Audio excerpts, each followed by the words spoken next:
Waiting on a tax return? Hopefully it ends up in your hands. Fraudulent tax returns due to identity theft increased by 30% in 2023. If you're in a bind this tax season, LifeLock can help.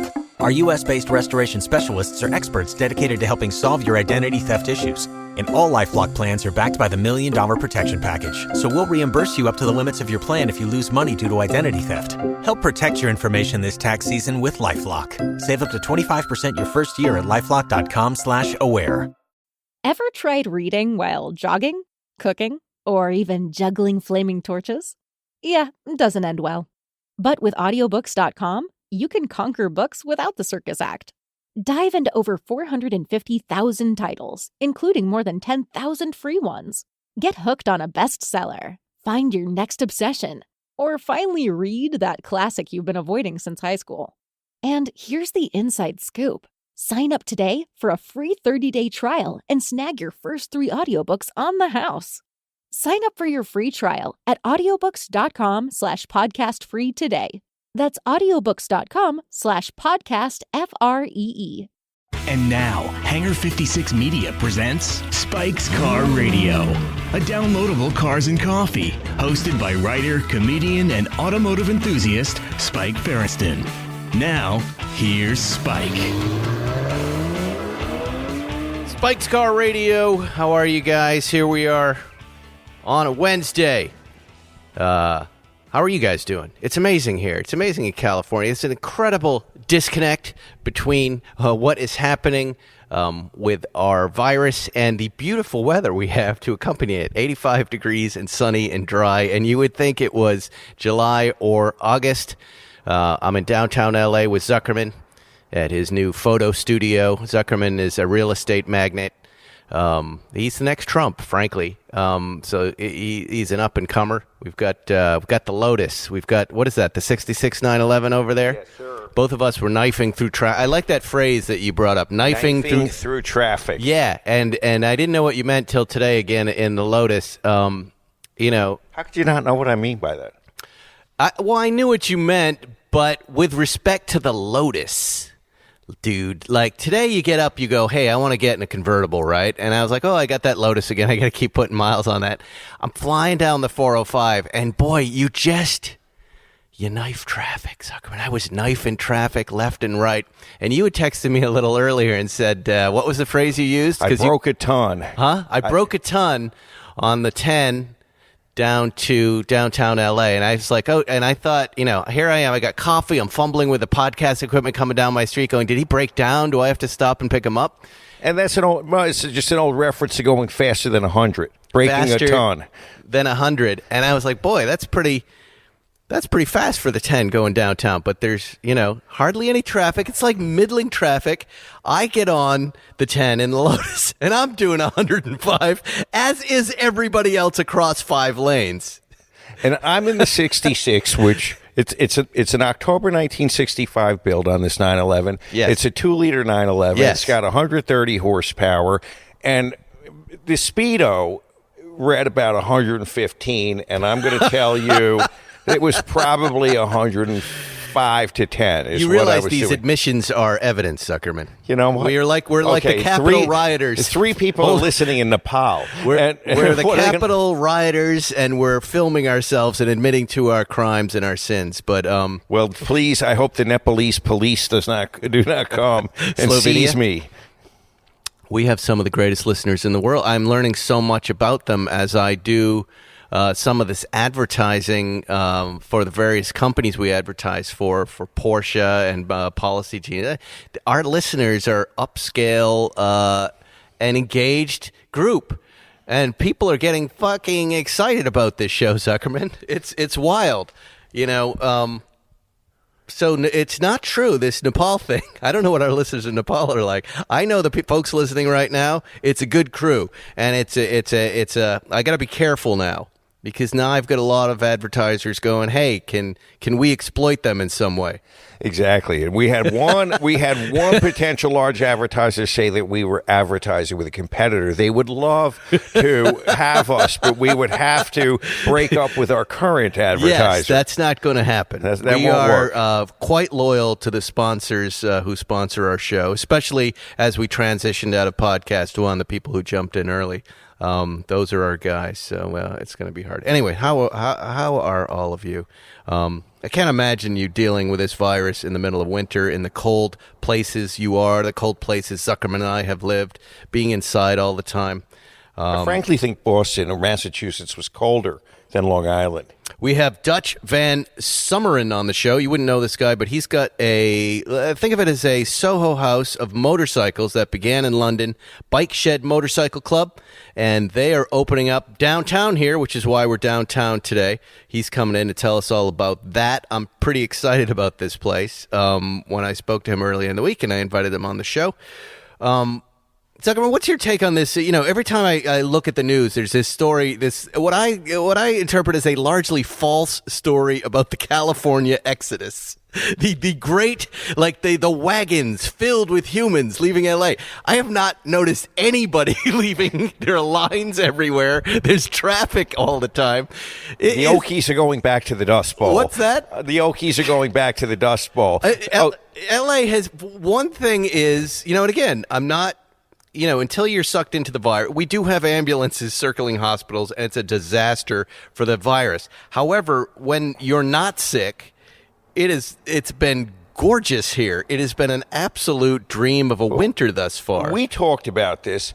I do know some people who have bought homes in Montana and homes in Texas and homes in Idaho. Right. These are upper echelon people who have also maintained their LA presence.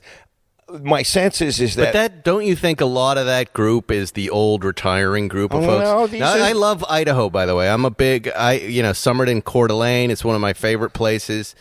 Johnny, our mutual friend, has a place in Montana. These are all great. That's not what I'm saying, though. I'm talking more about this. I'm getting exodus. to that. The exodus that you're talking about, I think, are a lot of people that are reacting to their friends that are buying second places. They're in their 40s and 50s, and they say that they're leaving, and I don't really believe that they're leaving. I think that there's other people. I think if you get to Boise, a fine place, you get to Austin, a fine place, you get to Nashville, another fine place, it ain't going to stick. I think it's largely a conservative news fake story. Listen, if 1,000 Angelinos move to Austin, that's going to be news. It's not going to be anything. No, that's not what I'm saying. I mean, the population numbers are pretty much the same, and everything is the same. It's a perception thing. Right. But, conservative news is always trying to paint California as this Democrat stronghold, and now everybody's fleeing because of the crime. It's not happening. It's not true. And by the way, we're not a big Democratic stronghold. I don't know if you read the news. We've got the same whack jobs here that you have everywhere else. And as far as I can tell, it feels it's about 50-50 Democrat public, which is fine. But stop with the Hollywood liberal bullshit. It appears to be the same as every other place in the world, and that's just fine. But nobody's leaving L.A. Please, it's a fake story that you go headline surfing and then you go, yeah, everybody. No, I wish. By the way, I wish. When I first moved here, Zuckerman, do you remember? When did you move here? A lot earlier than me, right? 1982. Okay, so when I got here, it was empty because of the earthquake. Everybody left, right? Yep. And it's awesome when it's empty, and I would like that to happen again. So if there's an earthquake, you'll get swallowed up. No, I would like people to all move. Go ahead, move to Texas, move to Idaho. It's great. Free this place up for those of us who love it. And I am an adopted son of Los Angeles. I'm a masshole, as you know, but I've now lived longer in Los Angeles than any other place, and I love it. I just love it here. It's got the right blend of city. It's got the right blend of suburban, and it's got some fine people. I enjoy you, Zuckerman, and Bill, and there's still stuff going on. And the Randy Newman music. Yeah, I like this place, and it's got the best parts of all the places that I've lived in everywhere in the world. It's got the best parts of West Bridgewater, the best parts of Boston, New York, and then What was the best part of West Bridgewater? Well, come on, man. That was motorcycles and Leonard Skinner and canoeing with my buddies and fishing and running around as a kid with knives and, smoking weed watching in the woods. Old farmers come down to the high school football game and with their little flask of blackberry brandy and scream the same thing every play. Up the middle! Up the middle. That's all. It was awesome, and and a great group of massholes with a at least my little community, a great appreciation for the comedy in the world, for the comedies that were made and the things that make us laugh and busting each other's balls. I love Massachusetts. It's an awesome place. What I don't like is the snow and the cold weather and the suffering during the winter. Suffering. And I've taken my fill of it, but I'm ready to get rid of that. I never want to lift another snow shovel. People have been asking for a next door update.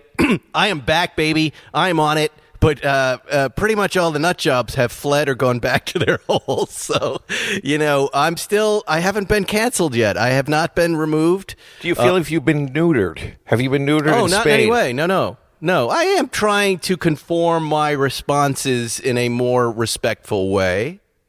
But I couldn't help but call out the head of or a member of the Pacific Palisades Republican Club about her crying about not being allowed on Parler, the white supremacist app, anymore, and asking her if she was worried that all those accounts had been hacked and that information. They should be left to be there in a little place like that.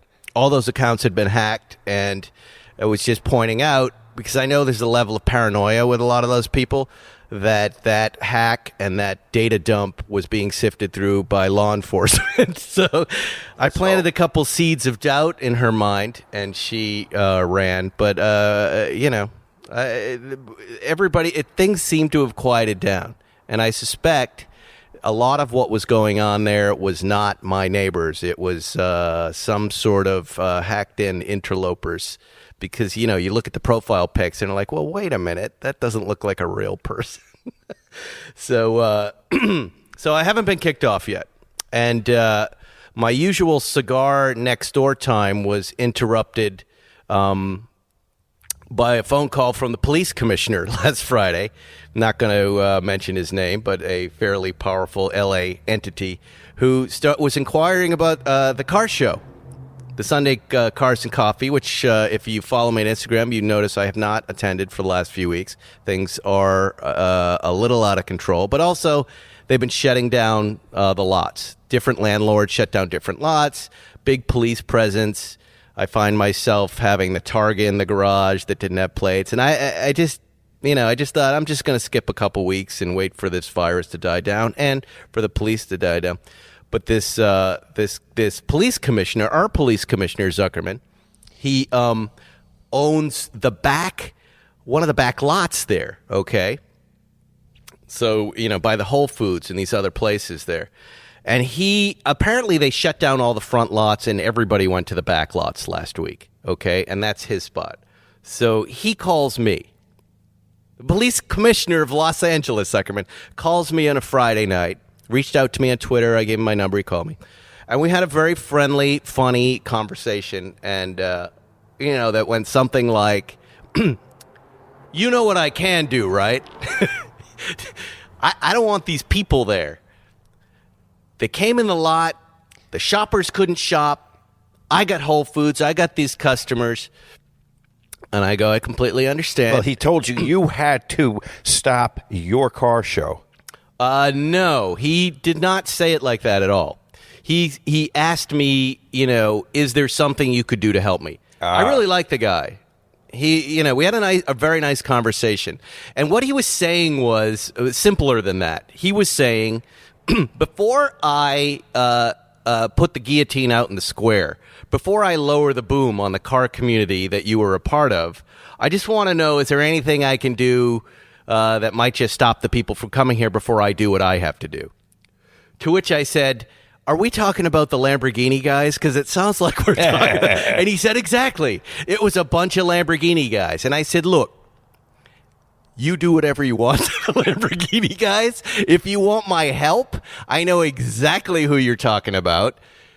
They're the guys revving the engines. They're the guys doing. He goes, yes. He goes, that is not my community. That's not Jay's community. He goes, who's this Matt Farah? I go, that's Matt Farah's community. No, I didn't say that, Matt. I said it's not Matt Farah's community. That is the Lamborghini community. And he goes, well, these guys are causing havoc all around L.A. They're doing burnouts. Come on, Zuckerman, give me your attention for 5 minutes. I want to have this conversation with you. He's on his phone, ladies and gentlemen. I'm looking up the guy. I want to make sure that I know exactly what his position is. Did you look him up? Yes. Okay.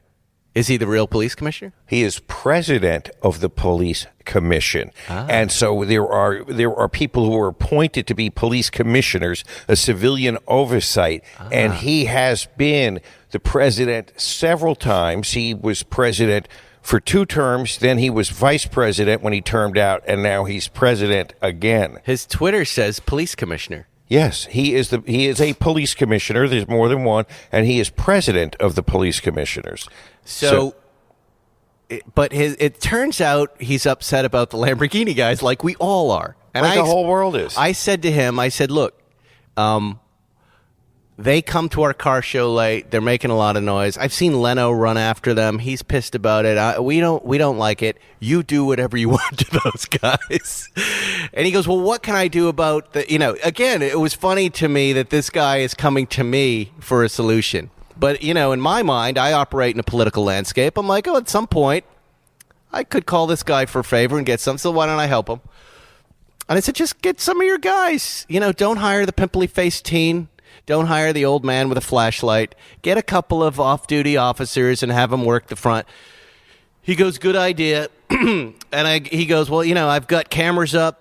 I've got license plates. And I don't know what you're going to do with that information. But again, if you catch any of the Lamborghini guys, you can hang them in the town square. As far as and we had a very funny, and I'm smoking a cigar, and it was a nice conversation, and I understood his issues. And I said, the real thing that you could do is call the other landlords and tell them, because right now the lots will not be open till 11 a.m. on Sunday. So there's not going to be any parking for anything anymore, right? But if you want food... You have to park across the street and then get hit by a car on PCH. Okay, so if I want to go to Bill... You can't go there till 11 on Sunday. What if I'm in a non-car collector car? According to Bill and everyone else, that whole place will be closed until 11 o'clock. By the way, Not a big deal. For 2 weeks, and then we'll be back. But checkmate, they've got us. They've got us for a little while. But that's not what this police commissioner wanted. He just didn't want the car guys. The last thing he wanted was his lot closed till 11. So now he's pissed. I'm guessing he's pissed. But again, I explained to him the whole history of cars at Bill's, from when I first went there with my buddy Kevin 20 years ago, to sitting at Bill's, meeting Bill's, then bringing Jerry, then you, and then we wanted to Instagram and have the cars come there, and then the cars started coming there because they knew primarily, Jerry was there, and then me and you, and then the car matchmaker and the show, and then I invited Matt Farah there, and and then Leno's like, I gotta come too. There's been a party going on here. You guys didn't even invite me anywhere. I'm gonna drive my Lamborghini. I'm gonna bring that here. You want to sit in it? No, Jay, I don't want to sit in it. How long did you talk to this guy? He said, And I said, I don't have control of it, Farah. Nobody has control over this thing. People just show up like the original group just shows up on the weekend to have a cup of coffee. And that's what this is. And he was cool with it. How long were you on the phone? A half hour or so. Amazing. If you look at his resume online, that he spent more than 30 seconds talking to you is unbelievable. This guy's got his hand in everything that happens in L.A. I had nothing but respect for him because I think he's about 72 years old. And so, a time when you think most guys would just, retire. But he's jamming, protecting his business. I loved it. I love when I talk to someone like that. He's a hard worker like you, Zuckerman. Here we are at 7 o'clock on a Friday night, and he's working. I love people like that. Anyway, it's impressive, but the car show will continue to go on as soon as the virus dies down and the lots open up. Again, we got to do, I got ads to get to. Let's do a TLG ad. Marco. He did some nice work for me. What did he do for you? On my 92 RS, there is a very low front spoiler that if you hit it, then it looks like a frown. It looks like the front of the car is frowning, and he straightened it and made it quite nice again. We're talking about TLG Auto, the independent Porsche service restoration shop located in North Hollywood, California. Family owned by Marco, known as the air-cooled Porsche specialist, but also service and maintain Porsche cars up to and including 992. So they do old cars, they do new cars. They want your business, long-term, short-term. We're clients, Zuckerman and I. We've had many cars Marco's taken care of. He's a protege of Magnus Walker and the Insider crew. So he knows everything from the R Group A cars to the new stuff. Check him out, tlgauto.com. He has our endorsement. You can also follow him on Instagram, tlg_auto. He will also talk about watches, Zuckerman. He is a watch fanatic. He's a watch nut. Maven. TLG Auto, our friends over there. I just heard, I think, Dutch come in. Couple more things I needed to get to, and then I got to blow my nose. Oh, here's an interesting thing, Zuckerman. Have you realized, and none of us have talked about this, you, me, and Jerry are all Land Rover Defender owners. I know you don't have one, but you have access to one. You are technically on. You have one. Jerry was showing us his blue one, and Bo has the same Tasman blue. Right, but that's a not technically a Plan Z car, but I know Bo is generous and lets you use that, and you're you've driven it at least. Seinfeld just had his sent out to Long Island. I have mine. It suddenly dawned on me this morning. It's like, look at that! All three of us have this truck. And then I watched. Then I was like, got excited, and I watched the Matt Farah, not the one take, but he did a kind of an off road. I think at Gorman in the Defender, which he loves. Johnny Lieberman loves it. This truck is a home run. It is a big hit, and it's really the Land Rover Group's biggest hit right now. It's got to be. I mean, when was the last time that me and you and Jerry and Lieberman and Farah agreed on something? Never. Never. Not even a sandwich we would agree on. Right? And here we all are going home run. I just wanted to say that, like, wow. Get them while you can get them. They're going to be everywhere, right? Everywhere. I haven't driven mine because I've been in the Lotus, but I really miss it. And all of those ladies, they're all going to be driving them too. I don't know. It's very trucky and it's very big. But once they see you guys, once they see all of us doing it, they're going to want it too. You think so? And then I'm going to get lots of business. Yeah. They're going to be smashing into things. No, there's great visibility in that thing. There really is a lot of good visibility. Big car. But big. But, yeah. When does the Defender 90 come? I think soon. You know, what I was going to say was the driving that thing. You remember when it first came out, when I was doing that off-road test, it looked like the story was going to be the reliability, and there were build issues, and there was some electronic issue, right? It started trending down. You know, I was with Hannah Elliott from Bloomberg, and we were out in the desert for this Land Rover thing, and there were just anecdotal reports about how the electric, the infotainment was not working. There were problems, right? Apparently, they updated that very quickly and fixed it, but it looked like we were about to have some build quality issues and some other stuff, and then the thing just went bonkers. People everyone wants one. Yeah, they've been testing it off-road. I tested it off-road, Farah, and then you take it on the highway and you see how smooth it is and you go, oh my God, that's the deal, right? It's, you know, this is what we were saying. I was saying to you and Magnus a couple weeks back. If someone could make the car like the Veyron, that is a monster on the track and then very good manners on the road, that there's that big of a switch, right? So you take like a new GT3, you can track it, but then on the road car, but really push it far to the left and far to the right. Mm-hmm. Then you'd have a monster thing, and that's what this Defender is. That's what it does. Yeah. Anyway, did you see this new Saunders motorcycle on Instagram? I have not. Saunders, the electric bike, folks. I'm a big fan of Storm Saunders. He's got this new e-bike that is a moto that is really cool. Listen to the specs on this thing. It's hilarious. Remember Saunders, they want to deliver an electric bicycle experience, now an electric motorcycle experience that everyone can afford. I really think this guy could be the next Elon Musk sucker. We got to get in on this company early on. I've since learned we're also born on the same day. What does that mean? I don't know. Nothing. He told Bill, he got really excited. He goes, I did a dive on Spike. He wrote The Soup Nazi, which is my favorite episode of television, and we have the same birthday. Is it possible that I'm Storm Saunders? It is. No. This bike, okay, anyways, this motorcycle, which you can find, you got to check it out. Jalopnik did a great piece on it. And then the writer of the article, I don't remember, but said, he goes, I'm going to buy this thing, and I think I am too. It's only 20 horsepower, but it has 200 foot-pounds of torque, and it only weighs 200 pounds, all right? Okay. So those Dookies that I'm driving around on are 400, 500 pounds in jam. This is only 200 pounds. It can go 80 miles an hour with a range of 80 miles right now. This is the first one. However, the bike is only $5,000. What is the top speed? So I think the top speed is 80, but listen to what I'm saying. Trek electric bicycles right now, the bicycles are $14,000 to $15,000. This is an electric motorcycle for $5,000, license plate, you can drive it. And his theory, I guess, is that most people are commuting 12 to 25 miles per day. So this is easily going to get you to work and back. And it's not going to cost you that much money. Do you see what I'm saying about this guy? I hear it. He's going to make a car. I think he already tried to make a car. Maybe he's going to make a car, but I'm pretty damn excited about this stuff. Would you ride that electric motorcycle? No.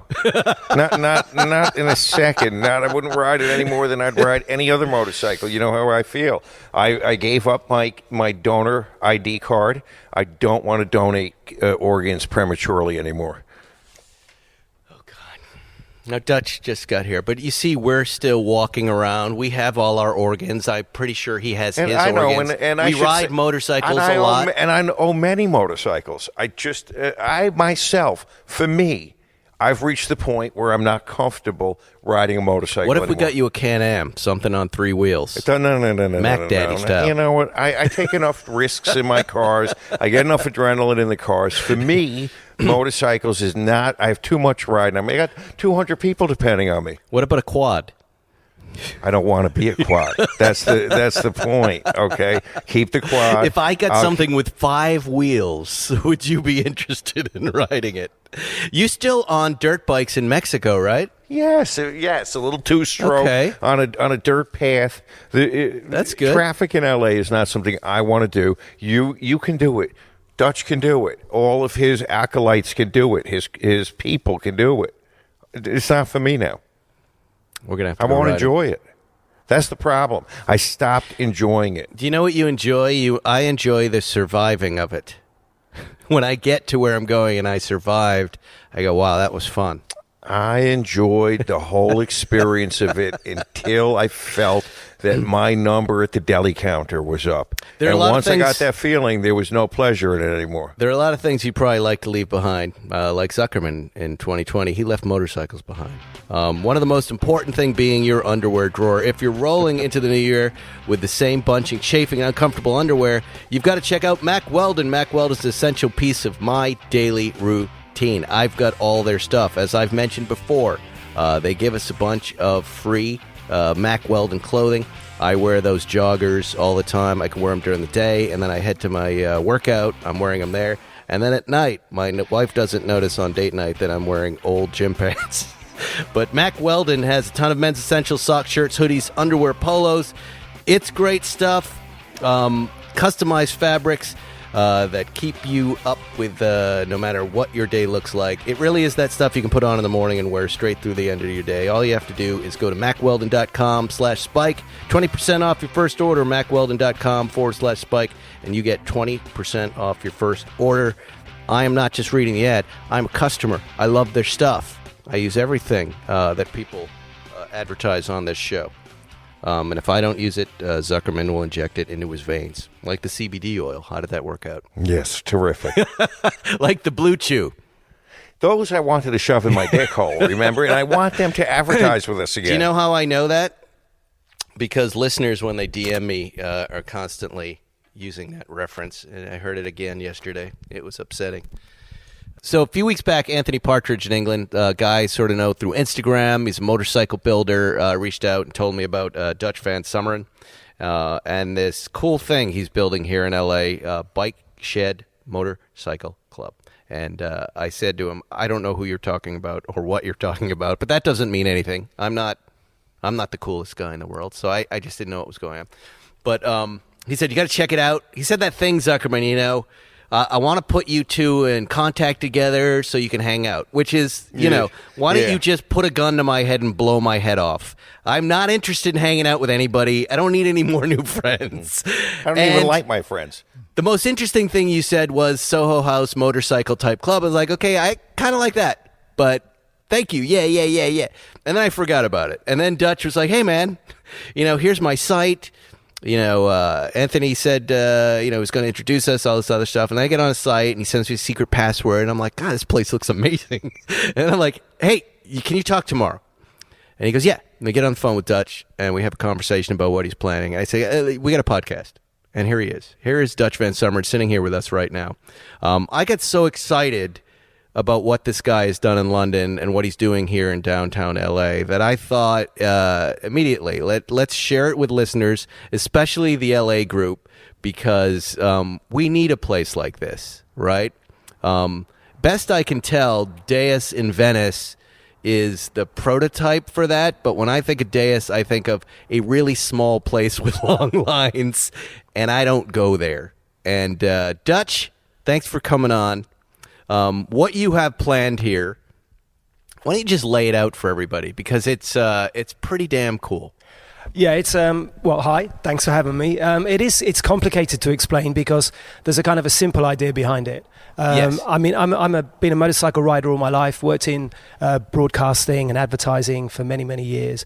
And my wife, Vicky, who's also a rider, said a long time ago, most of the people you work with are really shallow assholes, except for the people who ride motorcycles. They're the ones you still keep job to job. And I always thought that being a motorcycle rider was like being in a club. Yeah. It feels like you're in a club. You find that other guy who's on two wheels as part of who they are. They ride. And then you've got a connection with that person. They live life in a slightly different way. They experience travel in a different way. It's not just transport. It isn't transport anymore. It's pure lifestyle. It's about who you are. And I always thought it was like a club. And this whole kind of cafe racer scene was emerging. And actually, my wife bought me a Ducati Sport Classic 1000 motorcycle. Come on. Wow, The she bike, did? yeah, it was my 40-something birthday. It was that motorcycle in Tron. Yeah. The black Yeah. one with the LED strip on the black, the limited edition. Beautiful thing. And I was into my Ducatis. I was getting into sports bikes. I just had a KTM Super Duke R. I was riding too fast for my age and riding what I like do. a twat. And I started blogging about this at the time when everyone was blogging, when it was all about kind of newsletters and blogs. Right. And it became, when we use the word blog. yeah, and it became big. It became a big thing, and then other people were sent, and I was customizing this bike because everyone was customizing, doing cafe Right. races. This is the long version, by the way, so I apologize in advance. No, go No, ahead. it's interesting. So, It's good. so I told the story of this customization. Then other people said, "Hey, look what I'm doing!" And then all these builders were popping up, and there were things like Deus and Bike Exif and various things cooking, telling the story of this scene. And instead of being about miles per hour and about technical spec, it was about style and adventures and people. And that really resonated with me because I love machines, I love motorcycles, I love cars too, but what makes them amazing is the people you meet and the journeys you undertake and how you experience those. So anyway, I was doing this blog and I gathered a group of friends. We called ourselves Bike Shed Motorcycle Club because it sounded kind of Right. goofy. It's a motorcycle club, which is cool, but the bike shed is where you stash your porno mags and smoke spliff with your friends at the bottom of the garden, escape the world. I thought that was kind of cool. Bike Shed Right. Motorcycle Club, BSMC, a bit like BRMC, Black Rebel Motorcycle Club. Never really thought about it. And but suddenly it was this thing, and we had this group, and we met in this pub every Thursday, and it was the motorcycle show, the UK motorcycle show, which is a huge big thing at the NEC in Birmingham. And it was like, so who's going to the motorcycle show? And we were like, why? Why would we go? It's a Right. trade show. Yeah. The food is bad. There's no women there. You can't sit down. The motorcycles are what you see in the trade fairs. What are we going for? To buy cheap gear from last year on a discount because I need a new black visor for my Shoei? I mean, that's just pointless. It sounds so much like us with car shows and what we talk Come about. to the LA Car Show. What? Womp womp. Exactly. Get your COVID. Get your hot air. Get bad. I love the bad food. Really bad food. But no, it's a valid point. All right, keep Okay. going. This is and fascinating. you can't take your wife and kids. Even my wife rides. She loves bikes. She won't come to a bike show with me. 'Cause Right. They suck, right? So what do you do? So I said, well, what about if Bike Shed did a show? What would that be? And we were drinking a lot of beer. And I said, well, it would be in an amazing space in central London, not in some big warehouse near Birmingham. And you'd ride right in and it would be incredible. And there would be really good food, really good bars. You'd be able to get a decent coffee or maybe a martini, and there'd be good food. And it would be the kind of burgers you actually want to eat. Not the kind of burgers where you Unify your life. Yeah. The two things you like. Exactly. And I said it should be like a club, like a members club. There should be Chesterfield sofas and rugs like your friend's garage setup, like your man cave, like this, like where we're sitting now. Right. Comfy sofas and a little rug and a cool table in the middle and a bar in the See, corner. Zuckerman, we are in a good spot. And like, art on the wall done by motorcycle riders, photography. Yeah. And every bike should be curated. It shouldn't be there because someone's selling it. It should be there because it's cool. It shouldn't have been in the show last year or the year before. It should Right. be new. And everything should be on a pedestal. And it should be this art show. And it should be cool for non-riders. And your wife should want to come. And it should be full of women and kids. And bring the dog. It should be cool. It should be like a club. And so anyway, a couple of weeks later, I came back to the pub that we met at, and I said, hey, I booked a space. And they looked at me like I was insane. Like, what are you talking about? So I booked a couple of railway arches in Shoreditch, which is a trendy part of London, a bit like the Meatpacking District, a bit like the Arts District. We did a show, and I invited everybody who was on this kind of blog that I was doing from Spain and France and Portugal and Germany. If we do a show, will you bring a bike? And they all went, yep. And we had 77 motorcycles, and 3,500 people turned up. And I thought, wow. And this was just on Facebook. Wow. So it was an amazing show. And I remember Moto Guzzi turned up and Triumph turned up to have a look around. And the guy from Moto Guzzi at the time, Phil Reed Jr., said, where did you find all these young people and women? And I was like, well, they are just alive in the general population. Yeah. And if you speak to them in their language, they will turn up. And if you don't fill your show with girls on bikinis on motorcycles, like you do at EICMA, they might not feel like they're only there to have people look at their tits. So, you should have Even though hot they girls are. at a bike show because hot girls like bikes, not because you right, paid them right. to be there in sweaty light. Exactly. So we did this incredible show, and it was so good. And Motorcycle News printed this thing, and it said a bunch of amateurs put on the best motorcycle show the UK's ever seen. And I was like, oh shit. And that Wow. same year, the Distinguished Gentleman's Ride was a thing. I was good buddies with Mark Hauer, who founded it, and we ran the London Ride in 2012. And also, Deus was coming up, and they were expanding, and Deus was kind of cool. And there were other blogs and sites out there. A lot of people were doing the same thing. And I said, we need to do this show again before somebody else steals this. So we did another show at the end of that year. The first one was in May. We did the season opener. I said, let's do the season closer in October. 5,000 people turned up, still on Facebook. We had 120 odd bikes. Brad Pitt turned up. Wow. And everybody's like, oh, you got to tweet about Brad Pitt. And I was like, no, he's here as a biker. He's filming around the corner. He's got his woolly hat on, pulled down low with some friends. Leave him alone. Don't say anything. Let that just be a rumor. He's here. This is his space. Leave him alone. No one bugged him. A lot of people didn't recognize him. Right. And I thought, this is kind of nice. And I actually was a long-standing member of Soho House because I'm a media TV guy and I worked in Soho for years. And which is kind of going off a little bit.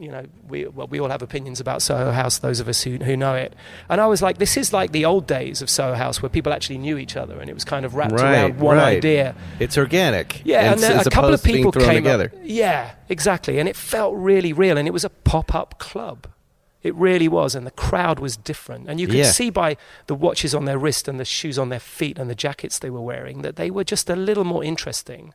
And it wasn't about money, it was about taste, and it was about style, and it was about a certain attitude to moto culture. Right. And anyway, it was really cool. Everybody loved it. People wrote about it. And And then that year, I think the Hand-Built show happened and the One show in Oregon and all these other things were happening.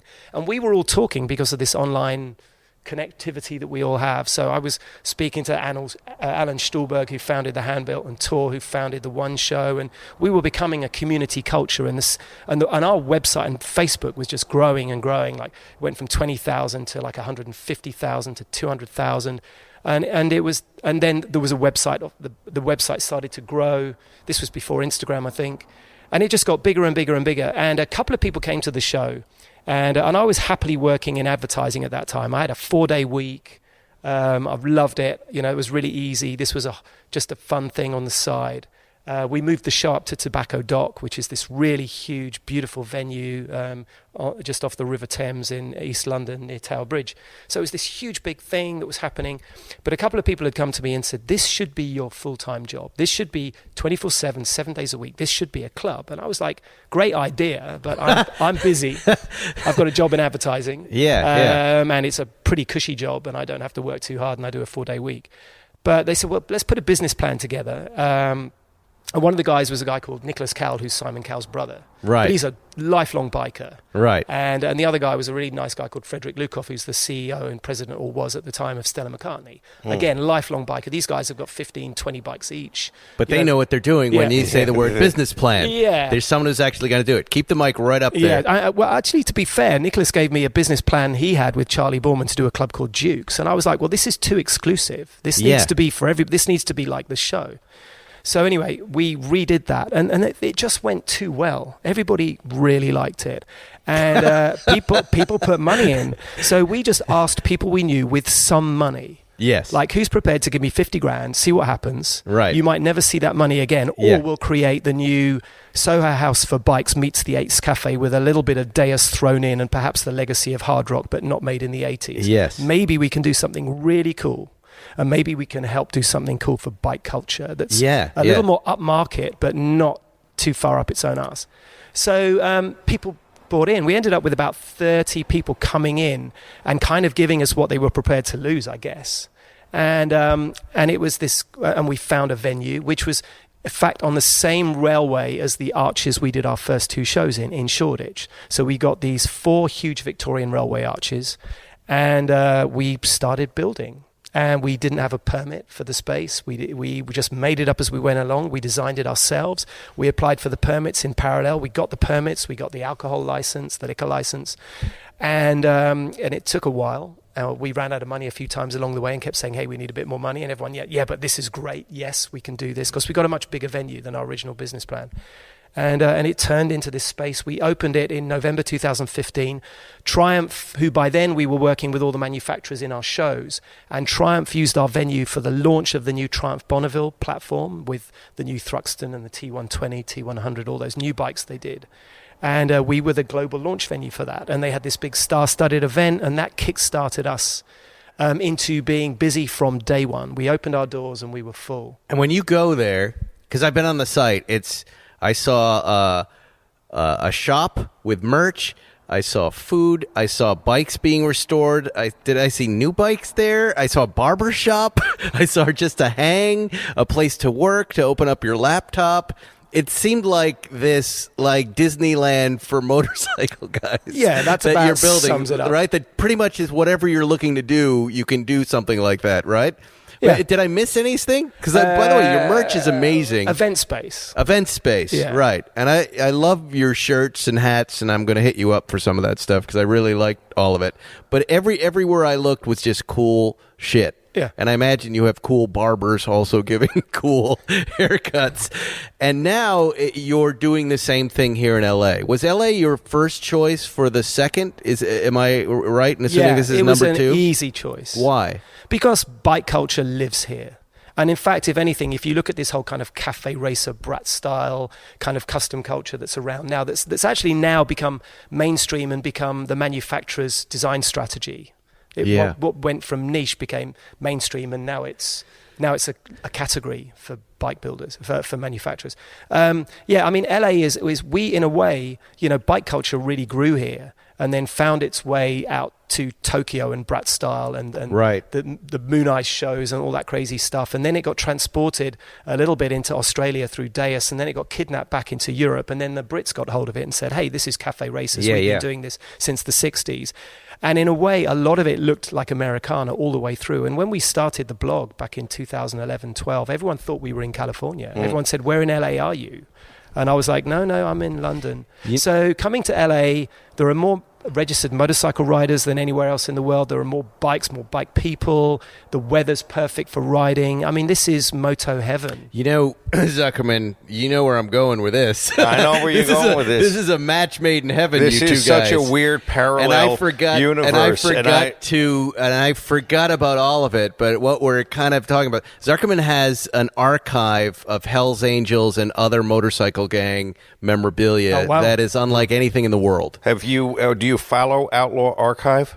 I don't, but I will now. Okay, you've been missing. We've been missing each other. This is started with a partner of mine, Bo Bushnell, about 7 years ago, getting a photo album of a club from the 60s called the Straight Satans out of the Venice canals, and they were notorious. And he became obsessed with trying to know who those people in the photo album were. And now it's 7 years later, and we have a warehouse, and we have probably 30,000 items, photo albums, photos, letters, clothing, ephemera, and the actual motorcycles from back then that we have. And we've been toiling, kind of trying to figure out what the way forward is, both because I think it's academically valid, it's culturally valid, and it's so fucking cool.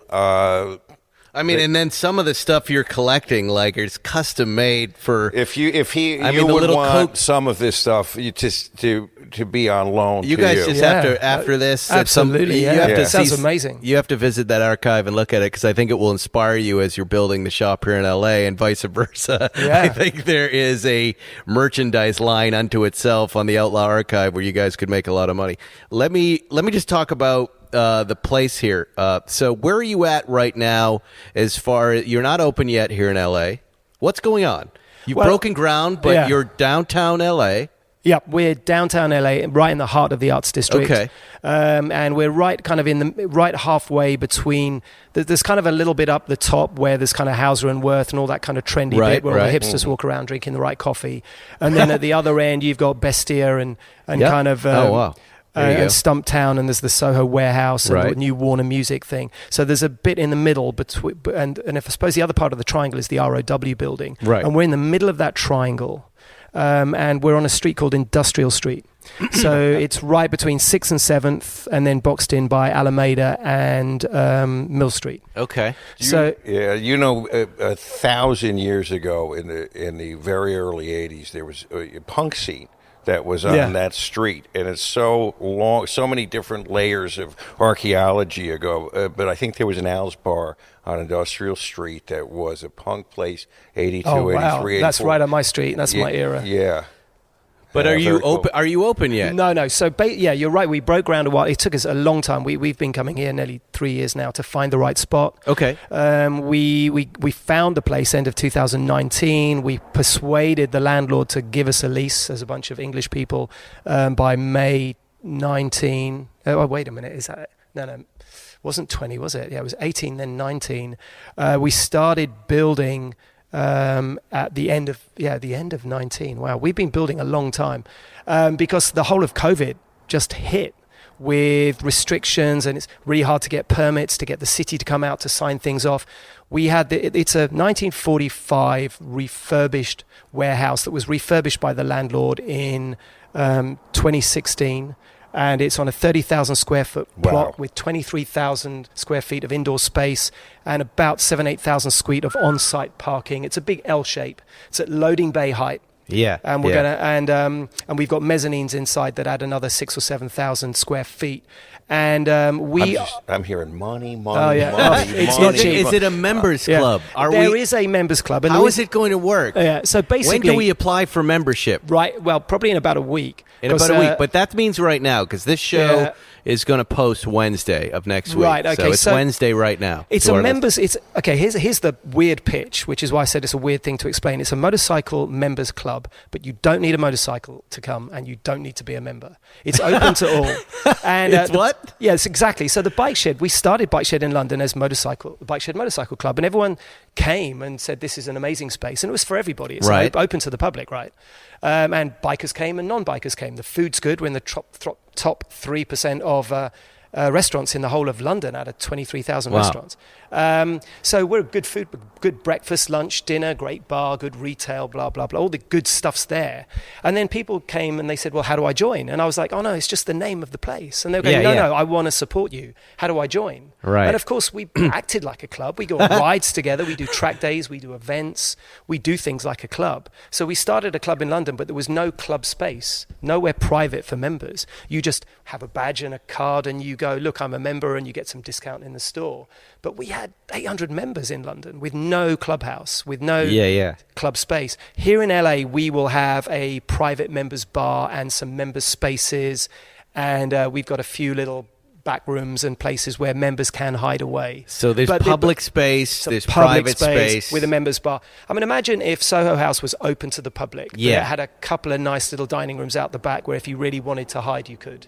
Yes. So we will have 1,000 members because we don't want to have too many, which is why I genuinely say people should join soon, because without any marketing, promotion or advertising, I've got 160 people who've said, how do I pay and when? And I said, we haven't even set the price yet. Yeah, you're going to sell those quickly. How do I join? Right. Because it is an amazing space. The whole club. But wait, to be a private member, do you need a motorcycle? You have to be a rider. You don't have to own one right now. You don't have to ride in on it. I have a 66 Triumph Bonneville that I ride. Am I in? If you ride a bike, dirt or road or track, you can be a member. You Zuckerman have to be a has rider. Hell's Angels legit choppers. Stop saying they're not Hell's Angels. Actually, it was other clubs. What clubs? We have Galloping Goose. We have he's got Road Regents. biker guy chopper. So is he in? Yeah. It's about. So you need 998 other guys. Excellent. Good. Now, can we pick our numbers as we sit here today because we're with you now? That is a good. Do you know what? In the old days, because my brother wanted 007, and I'm like, yeah, sure. Yeah. Why not?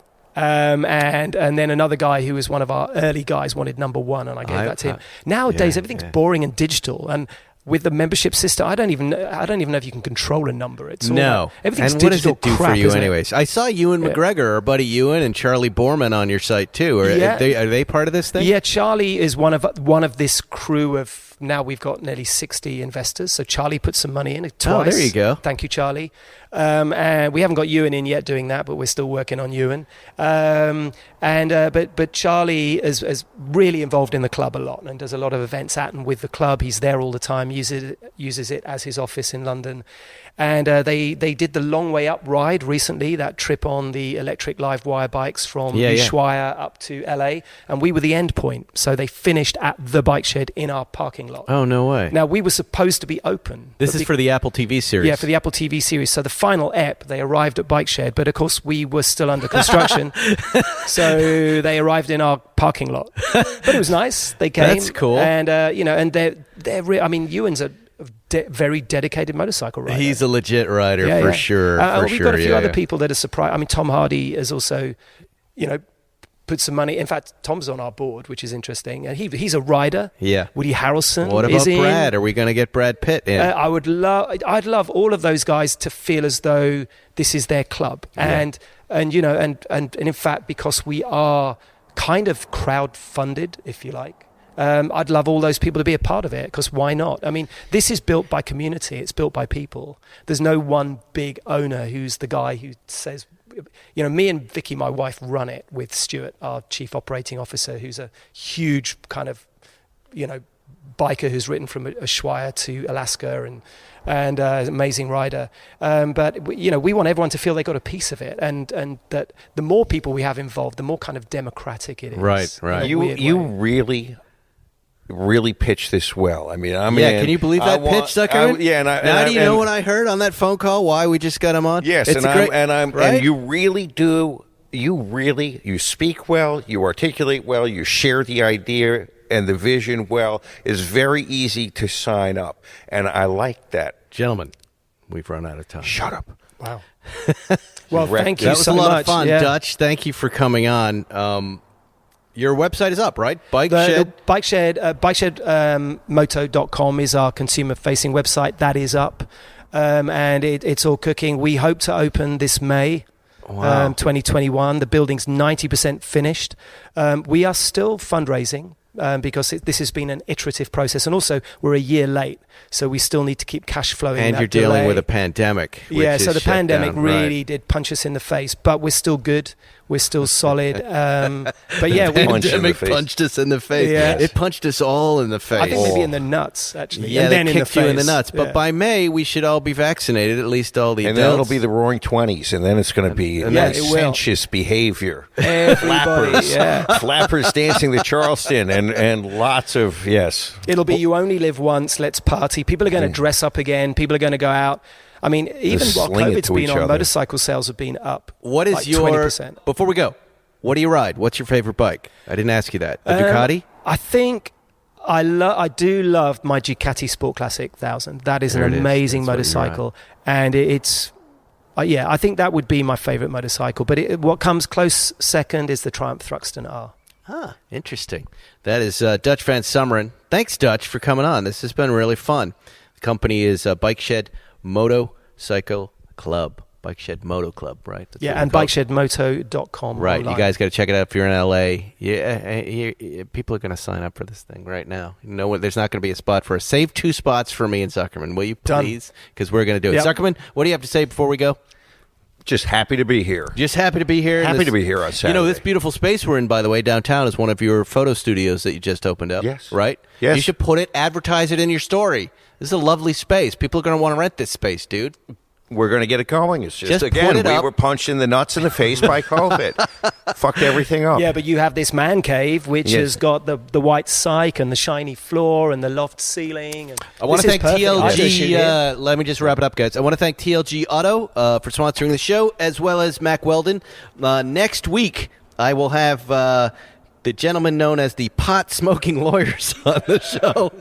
I saw them on, I think, on Tosh.0. I saw them on YouTube. They're hilarious.